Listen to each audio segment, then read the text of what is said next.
الحمد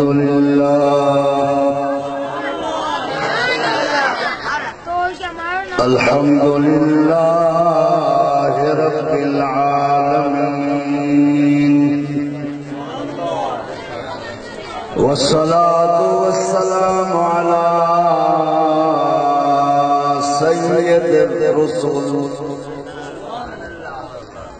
سيد الرسل وخاتم الأنبياء والمرسلين،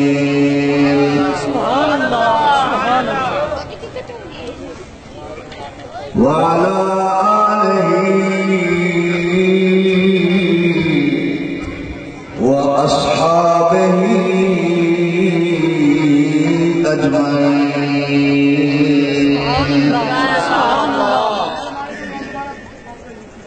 أما بعد، فأعوذ بالله السميع العليم من الشيطان الرجيم. بسم الله الرحمن الرحيم. ولا تحسبن الذين قتلوا في سبيل الله أمواتا، بل أحياء عند ربهم يرزقون.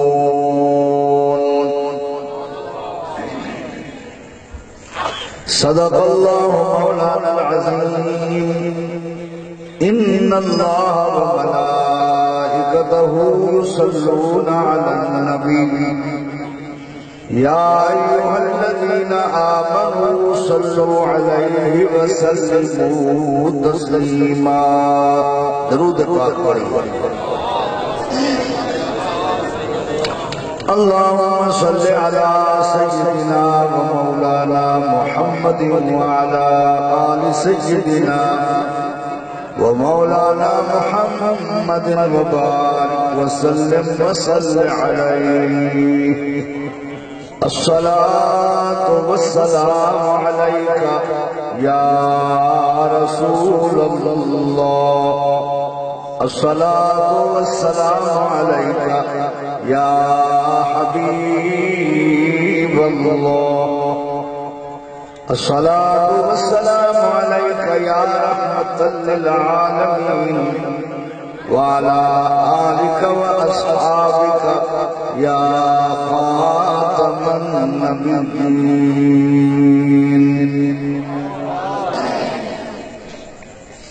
صدر محفل، زینت محفل، حسن محفل،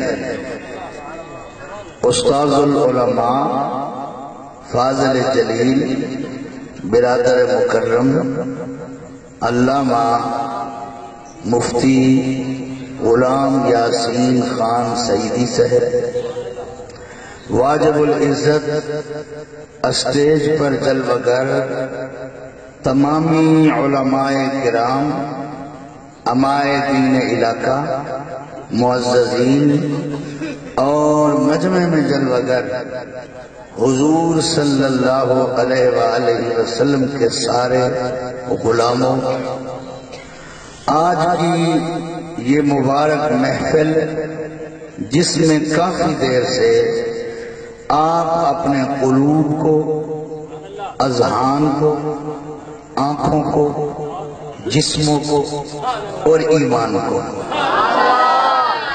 ندرت، چمک، تازگی اور رونق بخش رہے ہیں.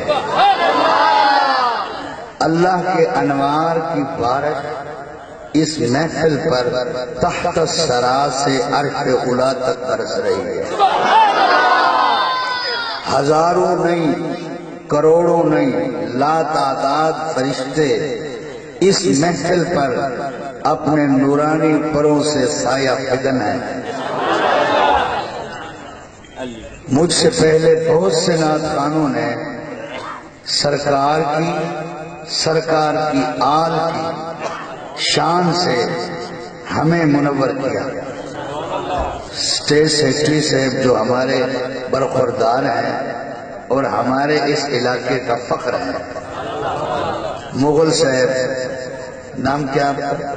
محمد فیصل، یہ ہمارے بہت ہی پیارے بچے ہیں، لیکن انہوں نے آج جو اسٹیٹ سیکرٹری کا فریضہ انجام دیا ہے یہ بہت اچھے انداز سے انہوں نے، اور مولانا صاحب قبلہ حفیظ اللہ صاحب کے بیٹے مولانا قاری عمران صاحب نے بھی بیان فرمایا، اور میرے بعد اصل بیان جو ہے وہ میرے بھائی، ہماری مسلک کی جان، خطیب نوجوان اور عالم دین قاری غلام یاسین سعیدی صاحب جلوہ گر ہیں۔ میں تو اب بوڑھا ہو گیا ہوں، تبرک، مجھے دیکھ بھی لیں تو برکت آ جاتی ہے، تو اس لیے میں مختصر حاضری دوں گا۔ یہ ہمارے بھائی جنہوں نے پروگرام کیا، کیا نام ہے؟ بابا سلطان صاحب۔ یہ صرف بابا سلطان نہیں ہے بلکہ سلطان کربلا کی محفل سجا کر یہ سلطان ہو گئے ہیں۔ جس بندے کو جس سے بھی پیار ہے نا دل میں، جس بندے کو جس سے دل میں پیار ہے، ہمارے نبی کریم علیہ السلام نے فتویٰ دیا ہے وہ بندہ قیامت کے دن اسی کے ساتھ ہوگا۔ یہ ایک پکی بات ہے۔ سرکار نبی پاک علیہ السلام نے فرمایا المرء مع من احبہ، جس کو جس سے پیار ہے وہ اسی کے، بولیے، وہ اسی کے۔ تو آپ سارے اس زمین پر رات گئے جو بیٹھے ہیں، حالانکہ آپ میں سے سارے تھکے ہوئے ہیں، مزدور طبقہ لوگ ہیں، سونے کو من کر رہا ہے، لیکن آپ نیند کو، بستروں کو، آرام کو اور ضروری کاموں کو چھوڑ کر یہاں فرش پر جو بیٹھے ہیں وہ نبی کریم علیہ السلام کے نواسے کا ذکر سننے کے لیے بیٹھے ہیں۔ تو آپ کے دل میں ان کے نواسے کی محبت ہے، تو فرمان رسول کے مطابق انشاءاللہ جن کو جن سے محبت ہے وہ انہی کے ساتھ ہوں گے۔ وہ کتنا خوش وقت گھڑی ہوگی، اب بھی حسین ہمارے ساتھ ہیں دل میں جو ہے، اور جب عملی طور پر ہمارے جسم بھی ان کے جسم کے ساتھ ہوں گے، ہم ان کے قدموں میں چل رہے ہوں گے، تو اس وقت ہماری قسمت کا اندازہ کیسے ہو سکے گا؟ حضرات محترم، اللہ تعالیٰ نے فرمایا ہے جو اللہ کی راہ میں کٹ گئے، قتل ہو گئے، ٹکڑے ٹکڑے ہو گئے، پیس بکھر گئے جسم کے، ان کو مردہ سوچو بھی نہ، کیا سوچو بھی نہ۔ اگر آپ کو بات آتی بھی ہے تو اچھی بات کی تائید کرنا بھی ثواب ہے، تائیدن بول دیں، مردہ سوچو بھی۔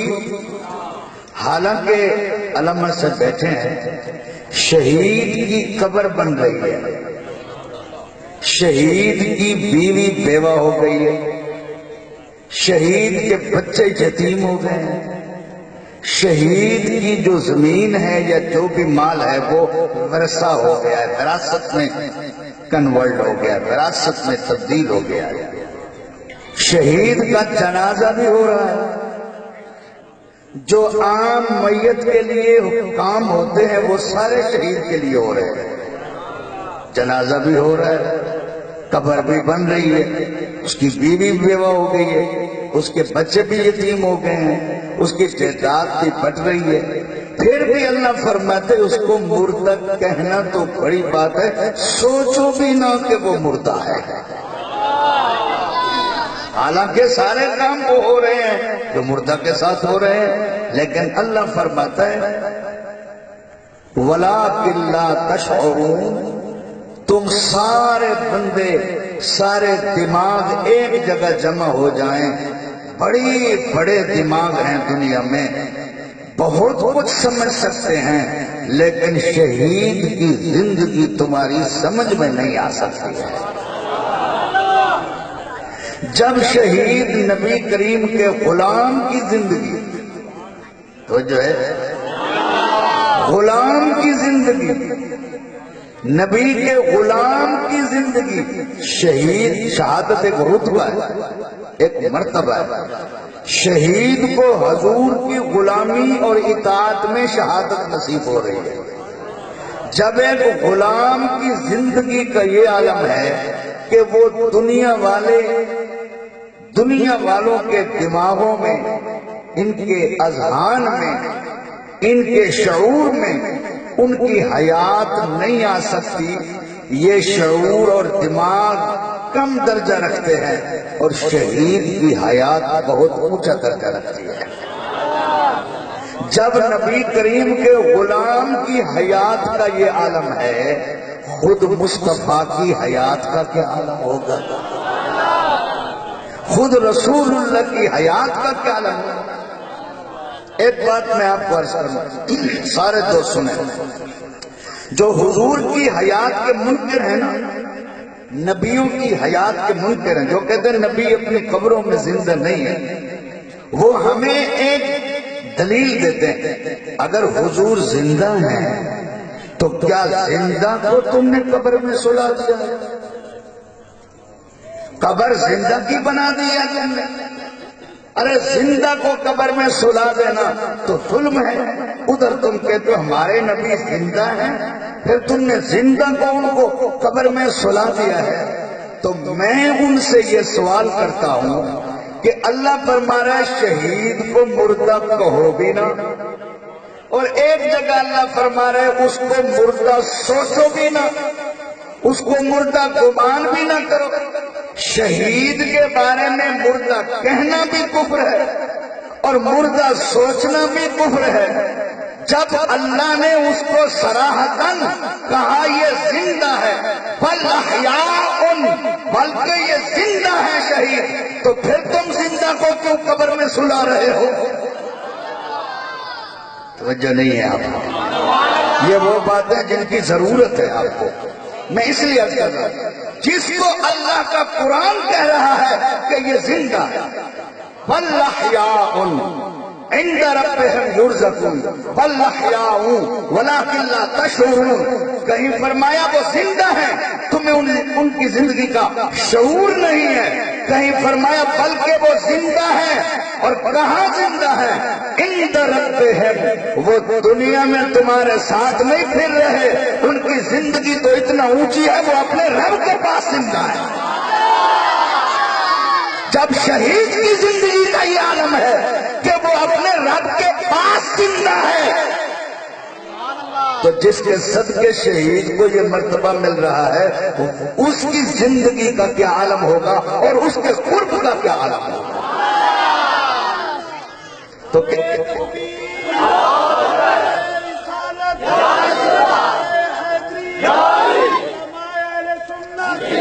کیوں بھائی سوال بنتا ہے نا؟ بولو یار، جو وہ ہمیں سوال کرتے ہیں کہ تم نبی کو زندہ مانتے ہو تو زندہ کو تو قبر میں نہیں سلایا جاتا۔ میں نے کہا تم شہید کو تو زندہ مانتے ہو نا؟ بولو یار، جو نبی کو زندہ نہیں مانتے وہ شہیدوں کو زندہ مانتے ہیں، تو کیا تم نے ان کو زندوں کو قبر میں سلا دیا؟ تو کہا اس کا جواب کیا ہے؟ میں نے کہا قبر ہر کسی کے لیے گڑھا نہیں ہے، ہر کسی کے لیے اندھیری چیز نہیں ہے، ہر کسی کے لیے مٹی میں سلا دینا نہیں ہے۔ نبی کی قبر اس کا گھر ہے، شہید کی قبر اس کا گھر ہے۔ بس فرق اتنا ہے جتنا عرصہ حضور دنیا کے گھر میں رہنے تھے وہ دنیا کے گھر میں رہے، اور جتنا عرصہ حضور نے برزخ کے گھر میں رہنا ہے وہ برزخ کے گھر میں بیٹھے ہوئے ہیں۔ کہیے سبحان اللہ۔ تو نبیوں کے لیے قبر بھی گھر ہے، شہیدوں کے لیے قبر بھی گھر ہے، کبھی وہ اس گھر میں ہے، کبھی وہ اس گھر میں ہے، بس گھر کو منتقل کیا ہے، یہاں بھی زندہ ہے وہاں بھی زندہ ہے۔ اگر تھک نہ گئے ہو تو اخیرلے والے بابے بڈھڑے سبحان اللہ کہتے ہیں۔ ماشاءاللہ توجہ ہے نا؟ تو اپنے گھر میں بیٹھے بھائی، نبی کی قبر اس کا گھر ہے۔ بولو، جب حضور صلی اللہ علیہ وسلم کا وصال پاک ہوا، بظاہر آپ نے برقع، ہاں ہم اس بات کے قائل ضرور ہیں کہ جب اللہ کے نبیوں کو موت آتی ہے، ان کے وصال کا وقت آتا ہے، ایک لمحہ کے لیے، کیا ایک لمحہ کے لیے ان کے جسموں سے ان کی روح خارج ہوتی ہے، تاکہ اللہ کا قرآن اور اس کا قانون، اس کا ضابطہ، اس کا وعدہ پورا ہو جائے۔ اللہ کا وعدہ، کل نفس ذائقۃ الموت، اس کا وعدہ پورا ہو جائے۔ اللہ کا وعدہ پورا نہ ہو تو یہ اللہ کی شان کے خلاف ہے، اللہ کے قرآن کے خلاف ہے، اور اس کے بعد بھی اگر نبی زندہ نہ ہو تو یہ نبی کی عظمت کے خلاف ہے۔ تو اللہ کا وعدہ بھی پورا ہوتا ہے، پھر اس کے بعد اللہ اپنے نبیوں کو ان کی روح لوٹا دیتا ہے، وہ ویسے کے ویسے زندہ ہوتے ہیں۔ تو حضرات محترم، شہید نبی کا غلام ہے، وہ زندہ ہے۔ جب غلام کی زندگی کا یہ عالم ہے تو آقا کی زندگی کا کیا عالم ہوگا؟ امام حسین رضی اللہ تعالیٰ عنہ کی دو چار باتیں حدیث سے سن لیں، اس کے بعد میں علامہ صاحب کا اعلان کر کے ان کو، چلو اعلان تو آپ کریں گے، سپیکر آپ کی خدمت میں پیش کروں گا۔ دیکھیں، امام حسن حسین بچپن میں جب حضور نماز پڑھ رہے ہوتے تھے نا، ایسے قیام میں کھڑے ہوتے، میری طرف دیکھو، قیام میں، تو ایک بھائی حضور کی اس ٹانگ کو پکڑ لیتا تھا، ایک اس کو پکڑ لیتا تھا، اور وہ جھولتے تھے حضور کی ٹانگوں کو پکڑ کے۔ اور جب حضور سجدے میں جاتے تو کوہنیاں ایسے پھیلاتے سرکار، ایک اس بغل سے نکل جاتا، ایک اس بغل سے نکل جاتا۔ کبھی ایسا ہوتا تھا کہ سرکار سجدے میں حسن نے چھلانگ لگائی، حضور کی کمر پہ چڑھ گیا، وہ اتر گیا تو حسین کریم نے چھلانگ لگائی، وہ حضور کی کمر پر چڑھ گیا۔ ایک مرتبہ ایسا ہوا، امام حسین نے چھلانگ لگائی، حضور کی کمر پر چڑھ گئے، حضور سجدے میں تھے اور کمر پہ چڑھ کر حضور کی کمر پر لیٹ گئے۔ حسین کا سینہ تھا، حضور کی مہر نبوت تھی، ایسے چمٹے ہوئے تھے، اور چھوٹے چھوٹے ہاتھ تھے نا، ننھے ننھے، وہ حضور کی نیچے سینے سے ایسے پکڑ لیا، جہاں تک ہے مضبوطی سے ایسے تھام لیا اور نہ چھوڑا سرکار کو۔ سرکار نے سجدہ لمبا کر دیا، سجدہ، یہ جو تسبیحوں کی تعداد بیان کرتے ہیں خطبہ، میں کسی کی تردید نہیں کر رہا ہوں، میری نظر سے تعداد نہیں گزری، میرے مطالعے میں اگر کسی کی نظر سے تعداد گزری ہو تو وہ مجھے حوالہ بتا دے، چلو میرے لیے فائدہ ہو جائے گا۔ تو تسبیح لمبی کر دی، کتنی کی یہ اللہ جانتا ہے یا اس کا رسول جانتا ہے۔ سجدہ لمبا ہو گیا، صحابہ کرام فرماتے ہیں ہم نے سوچا کہ آج سجدے میں وحی آ رہی ہوگی۔ بھائی باقی سجدے تو معمول کے مطابق تھے، ایک سجدہ اتنا لمبا ہو گیا، شاید سجدے میں حضور پر قرآن آ رہا ہے، سرکار پر وحی آ رہی ہے، اس لیے سجدہ لمبا ہو گیا، بہت طویل ہو گیا، بہت طویل ہو گیا سجدہ۔ اب حسین کریم اپنی مرضی سے، ان کو جیسے خیال آیا، اپنی مرضی سے حضور کی کمر سے نیچے اتر گئے، سرکار نے سجدے سے سر اٹھا لیا۔ اب نماز ہو گئی تو ظاہر بات ہے ہمارے جیسے نمازی تو نہیں تھے، وہ آنکھ چھپا کے پھیر کے دیکھ لیتے کہ کیا ہو رہا ہے، ہمارے جیسے تو نہیں تھے نا، وہ تو وہ نمازی تھے جن کی نماز کی تعریف اللہ قرآن میں فرماتا ہے، تراہم رکعا سجدا، تراہم رکعا سجدا یبتغون فضلا من اللہ ورضوانا سیماہم فی وجوہہم من اثر السجود۔ یہ وہ نمازی تھے، انہوں نے سرکار سے پوچھا یا رسول اللہ صلی اللہ علیہ وسلم، آج جس طرح آپ نے نماز پڑھائی ہے ایسے ہم نے پہلے کبھی نہیں دیکھی، ایک سجدہ اتنا لمبا فرما دیا، کیا قرآن آ رہا تھا؟ سرکار نماز میں وحی اتر رہی تھی، سرکار مسکرا پڑے، فرمایا وحی تو نہیں آ رہی تھی، دراصل بات یہ ہے جب میں سجدے میں تھا تو حسین میری پیٹھ پر چڑھ گئے تھے۔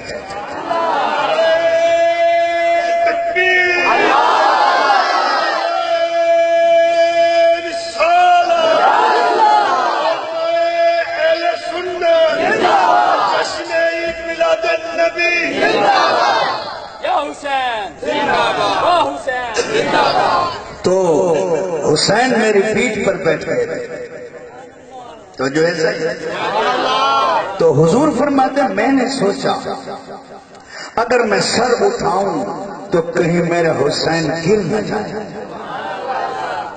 آئے آئے ذرا غور فرمائیں، دیکھو میں سر اٹھاؤں تو کہیں میرا حسین گر نہ جائے، اس کے گرنے کے وجہ سے کہ وہ گر نہ جائے میں نے اس لیے سر نہیں اٹھایا، اور میں نے یہ خیال کیا کہ جب حسین خود اترے گا پھر میں سجدے سے سر اٹھاؤں گا۔ اب دیکھیں جب بندہ سجدے میں ہوتا ہے تو اس کی پیٹھ کا زمین سے کتنا فاصلہ ہوتا ہے؟ بھائی زیادہ سے زیادہ 2 فٹ ہوگا، ایسے ہمیں 1.5 فٹ ہوگا، 2 فٹ ہوگا، 1.25 فٹ ہوگا، اتنا ہوگا۔ اب 2 فٹ کے فاصلے سے یا 1 فٹ کے فاصلے سے یا 1.5 فٹ کے فاصلے سے حسین کا گرنا حضور گوارا نہیں کرتے، حضور گوارا نہیں کرتے۔ تو جب وہ گھوڑے سے گرے ہوں گے، جب ان کی لاش پر گھوڑے چڑھائے گئے ہوں گے، جب ان کے جسم اقدس پر تیر چلائے گئے ہوں گے، جب ان کو زمین پر نہیں گرنے دیا ہوگا، کچھ لمحوں کے لیے کچھ دیر کے لیے نیزوں پر معلق رکھا، زمین پر نہیں آنے دیا، یہ نیزہ وہ نیزہ وہ نیزہ نیزوں پر اٹھائے رکھا اور ان کا سر ان کے جسم سے کاٹ کے علیحدہ کر دیا، مصطفیٰ کو کتنا تکلیف پہنچی ہوگی، حضور کتنا دکھی ہوئے ہوں گے، سرکار کو کتنا اذیت پہنچی ہوگی۔ تو جو ٹولہ حضور کو اذیت دینے والا ہو، جو لوگ نبی کو تکلیف دینے والے ہوں، ہم ان کو کبھی اپنا پیشوا نہیں مان سکتے، ہمارا پیشوا وہی ہے جو مصطفیٰ کے در کا غلام ہے۔ تو اس لیے حضور فرماتے ہیں میں نے سر نہیں اٹھایا کہ جب وہ خود نیچے اترے گا میں سر اٹھاؤں گا۔ توجہ ہے صحیح؟ جب حسین خود نیچے اترے گا تو میں سر، بولو، میں کوئی بندہ بدگمانی نہ کرے، میں ویسے ایک تطبیقاً عرض کر رہا ہوں۔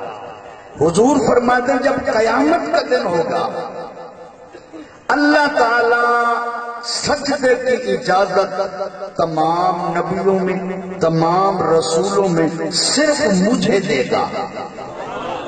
سب سے پہلے سجدہ قیامت کے دن اللہ کو میں کروں گا، اور جب میں سجدے میں سر رکھوں گا تو پھر میں نہیں اٹھاؤں گا،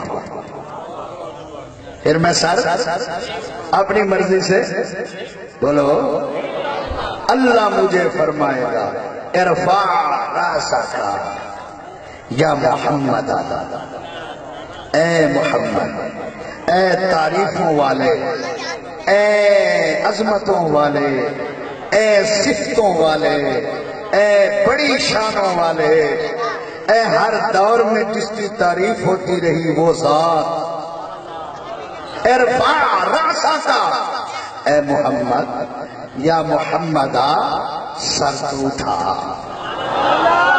سر تو اٹھا، سر تو اٹھا، اسأل تعطیٰ، تو مانگ تجھے دیا جائے گا، واشفع تو شفع، تو جس کی شفاعت کرتا ہے میں قبول کروں،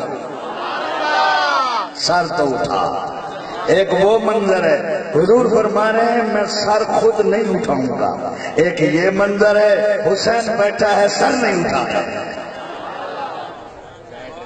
اندازہ فرما، حسین اترا حضور نے سر اٹھایا۔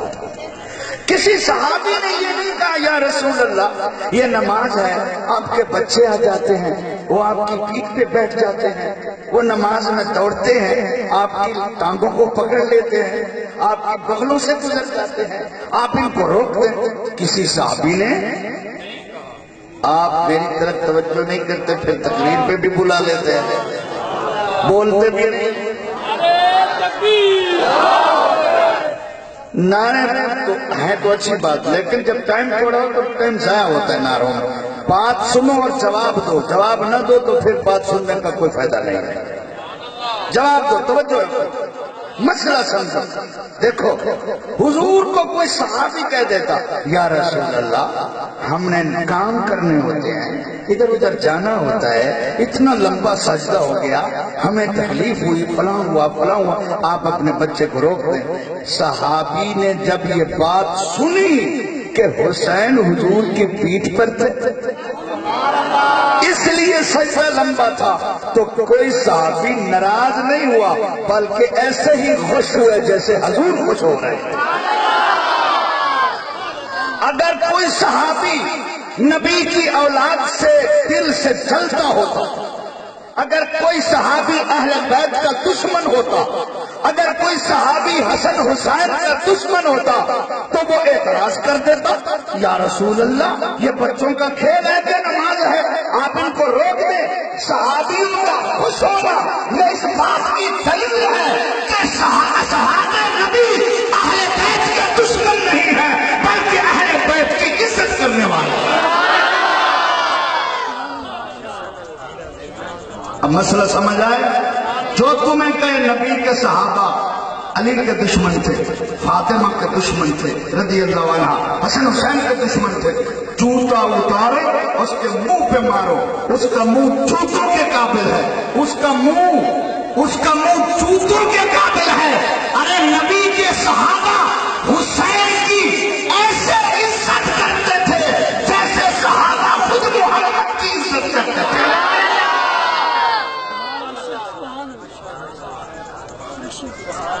یہ سٹیج جو ہوتے ہیں مذہبی، یہاں سے کوئی سبق لے جایا کرو، علماء کو آپ بلاتے ہیں تو ان کی بات بھی سنا کرو، توجہ ہے نا آپ کی؟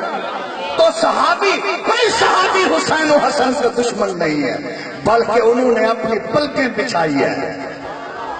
حضرات محترم اس بات کو یہاں ٹھہرنے دیں، ایک بات سنیں، حضرت ابو ہریرہ کتنی بوڑھے صحابی ہیں، سفید داڑھی تھی، امام حسین بالکل بچے تھے ان کے سامنے عمر میں، ایک جنازے پر امام حسین جا رہے تھے، حضرت ابو ہریرہ بھی اسی جنازے میں جا رہے تھے، تو حضرت ابو ہریرہ نے میری طرف آپ دیکھتے یا کمال ہے یا حضرت ابو ہریرہ نے دیکھا کہ امام حسین کے جوتوں پر مٹی لگی ہوئی ہے اور امام حسین کے پاؤں پر بھی گرد ہے، مٹی ہے، تو ابو ہریرہ کے کندھے پر جو چادر تھی نا وہ زمین پر بیٹھ گئے اور انہوں نے اپنی چادر اتار کے حضرت امام حسین کے پاؤں صاف کیے اپنے ہاتھوں سے اور جوتے بھی صاف کیے اپنے ہاتھوں۔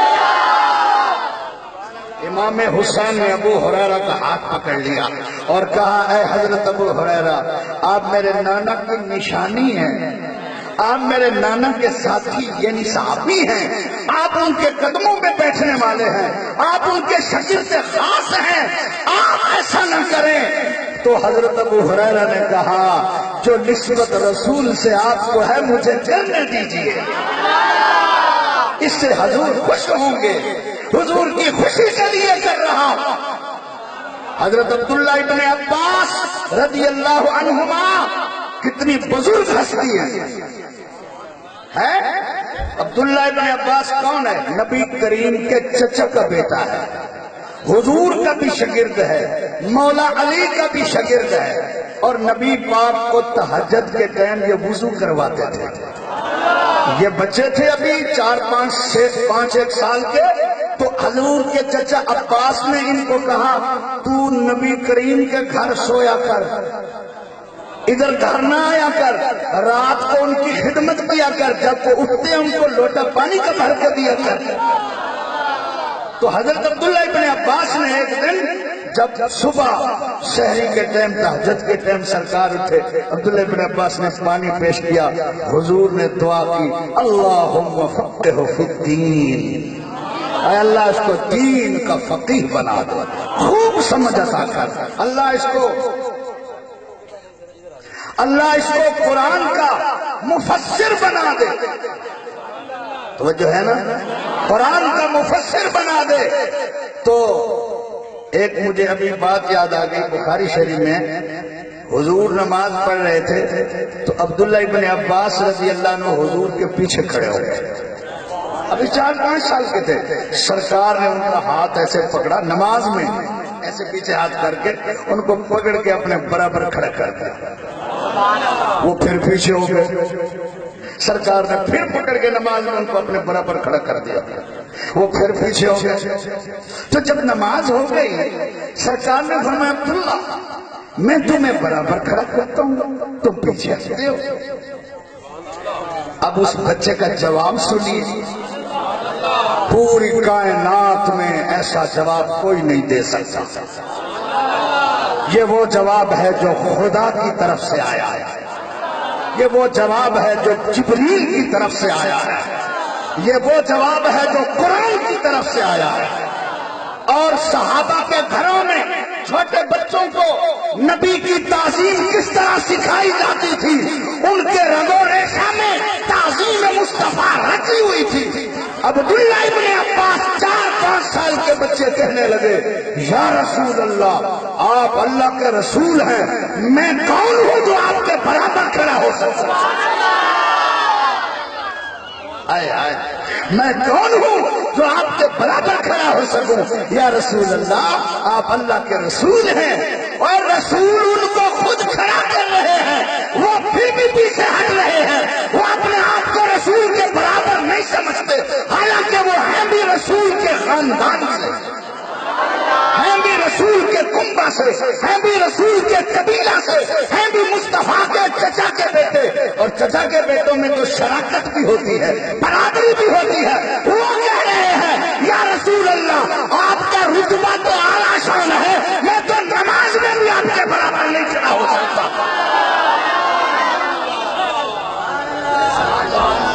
یہ وہ عبداللہ ابن عباس، یہ بہت بزرگ تھے، یہ بزرگ تھے، تھکے بیٹھے مسئلہ ہے، آپ پانی منگوا لیں، پانی منگوا لیں، وہ بہت بزرگ تھے، توجہ ہے صحیح، جن کی نہیں ہے میں دیکھ رہا ہوں، میری مسجد میں ایک بزرگ ہے، میں جب بھی تقریر میں کہتا ہوں توجہ ہے، وہ کہتا ہے میری تو ہے۔ اور ایک دن میں نے بات پوچھی، میں نے کہا بات پتہ، کہنے لگا بات یاد نہیں ہے، توجہ ہے۔ تو آپ کی اسی طرح سے تو نہیں ہے بھائی، توجہ ہے، بات یاد نہیں ہے۔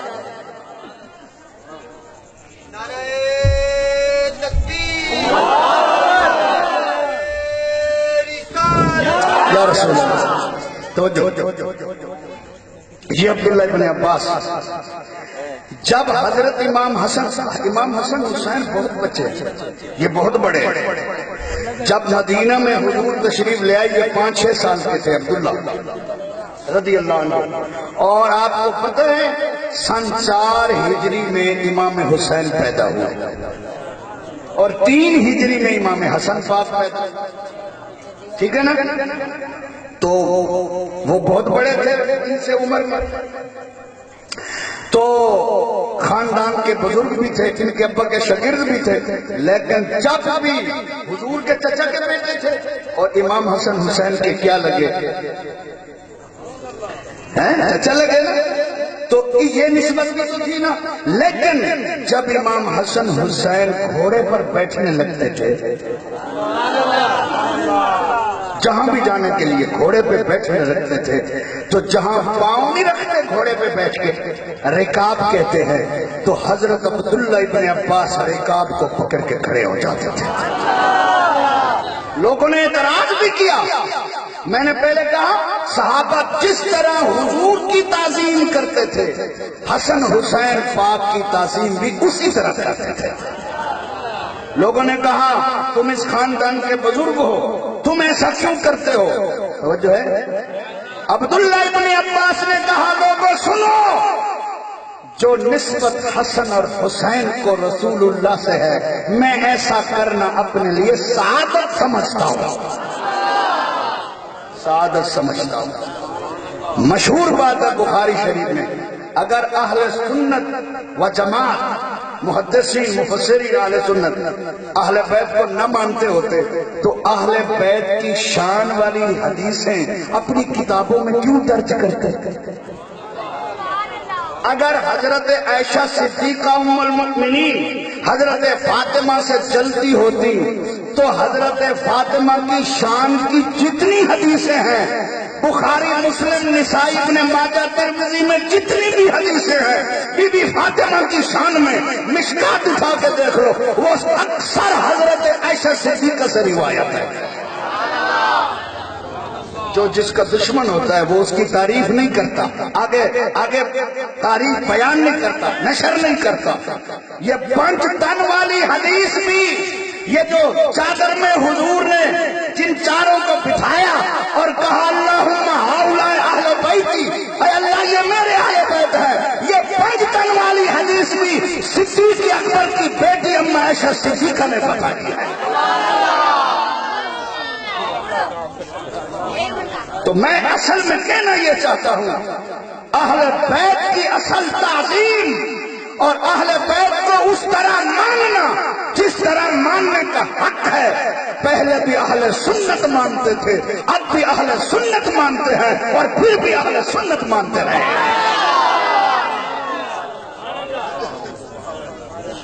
ہم اہل بیت کی چادریں اڑانے والے نہیں ہیں، ہم حضور کی بیٹیوں کی عزت کو تار تار لفظوں میں کرنے والے نہیں ہیں، ہم تو ان کے در کے جھاڑو کو اپنے لیے بخشش کا سامان سمجھتے ہیں۔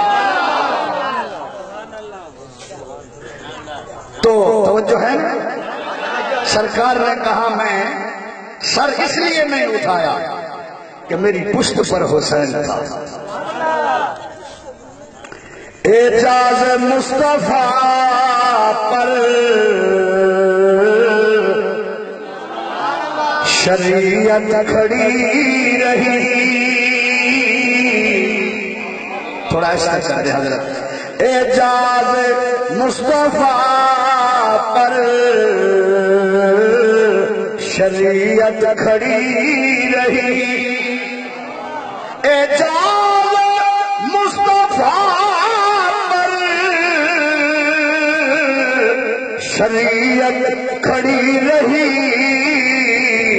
اور دروازہ بطول پر امامت کھڑی رہی۔ سجدے میں تھے رسول تو پشت پر تھے حسین،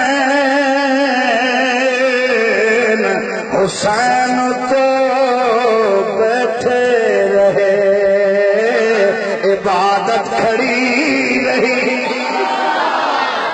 حسین تو بیٹھے رہے عبادت۔ یہ آخری لفظ کو آپ کو پڑھنا پڑے گا سارا، حسین تو بیٹھے رہے